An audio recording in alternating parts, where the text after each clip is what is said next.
College ખાતે કોન્ડમના packet મળતા ખળભળાટ. Khambhat college મંડળમાં ધરખમ ફેરફાર.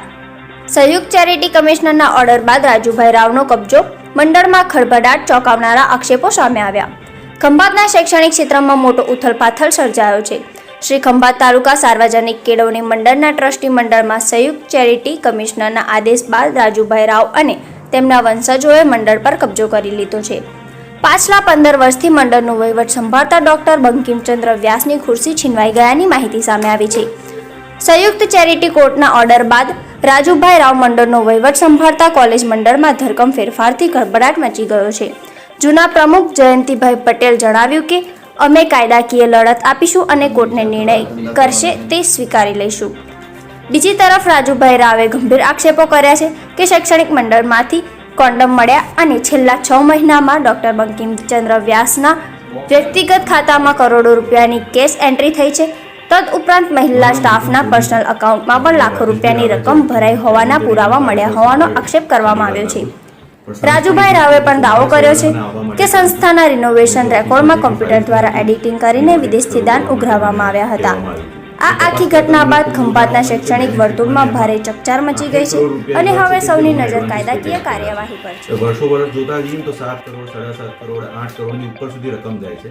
ક્યાં છે, કોને આપ્યા છે એવું કંઈ દેખાતું નથી. સંસ્થા પોતે લોસ કરતી બતાવી રહ્યા છે અને 8 કરોડના કોકને લોન આપેલા છે.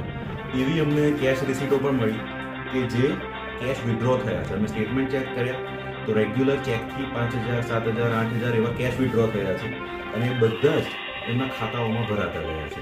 એ બી અમને મળ્યું છે. એની સાથે એક ખંભાત નાગરિક સહકારી બેંકના સ્ટેટમેન્ટ મળ્યા છે જે એમના પર્સનલ સ્ટેટમેન્ટ છે, જેમાં કરોડો રૂપિયાની કેશ ભરાઈ અને પછી ક્યાંક ઇન્વેસ્ટમેન્ટ થઈ રહ્યું છે શેરમાં કે કશાકમાં. એ સિવાય કોક એક બેન બી છે, અમે બી નહીં જાણતા, કદાચ એમની ઓફિસમાં સાથે હોય, એમના એકાઉન્ટમાં પણ ઘણી બધી કેશ ભરાઈ છે. એટલે ઘણી મોટી ઉચાપત અમારે જાણી આવી છે. 3 કલાકમાં તો ખાલી ઉપર છેલ્લો આટલો આઈડિયા મળ્યો છે. વધારે તપાસ કરતાં એની ડિટેલ માહિતી મળશે. આ શૈક્ષણિક સંસ્થામાં બંકીભાઈની ઓફિસમાં આ ચાની વચ્ચોવચ આ કોન્ડમ ને બધું મળી આવે. આ સિવાય યોગ્ય વસ્તુ છે અહીંયા આગળ? તમે વિચાર કરો, હવે આ શૈક્ષણિક સંસ્થા છે, આ એમની જ ઓફિસ છે ને આ બધું આ એમના જોડેથી મળી આવે, એમના જ ઓફિસમાંથી મળે છે. મારું નામ રાજેશ કુમાર અમૃતલાલ રાવ છે. હું આ ટ્રસ્ટમાં છેલ્લા 30 વર્ષથી છું અને આ ટ્રસ્ટનો અમે જ્યારે 2017માં અમારા નામ ચડાવવા માટેની જે અરજી કરેલી હતી, મારી સાથે બીજા 6 જણને, અને બંકીમભાઈ વ્યાસનું નામ કમી કરવા માટેની એક અરજી કરેલી હતી જે આણંદ ચેરિટીએ નામંજૂર કરી. એનાથી નારાજ થઈને અમારે ઉપર અપીલમાં જવું પડ્યું. એ અપીલ અમે કરી અને એ આખરે બધું એમને ચકાસણી કરતાં જોયું ને બધું લાગ્યું એમને કે ભાઈ સત્ય છે, તો એ પ્રમાણે એમને અમારી અરજી મંજૂર કરી, અપીલ મંજૂર કરી. અને એ અપીલના આધારે અમને આ શનિવારે જેનો હુકમ હાથમાં અમારા આવ્યો RPADથી, એ હુકમના આધારે અમે આનો ચાર્જ લીધો છે. અને આ બધું જોતાં કેટલાક ખાતાઓમાં તો એમના ખંભાત નાગરિક બેંકના ખાતામાં 2 કરોડ રૂપિયા ભરાયેલા છે કેશમાં, બીજા અન્ય બેંકના ખાતામાં બી ભરાયેલા છે, કેશથી જ ભરાયા છે.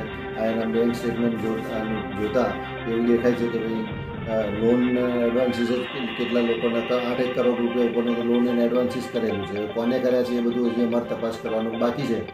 અને અમે એના હિસાબે જ અમારા ઓડિટરને, બીજા ઓડિટરને નિમ્યા છે, વિપનભાઈ સોનીને. એ તપાસ કરીને બાકીનો અમને કહે છે કે ભાઈ શું છે.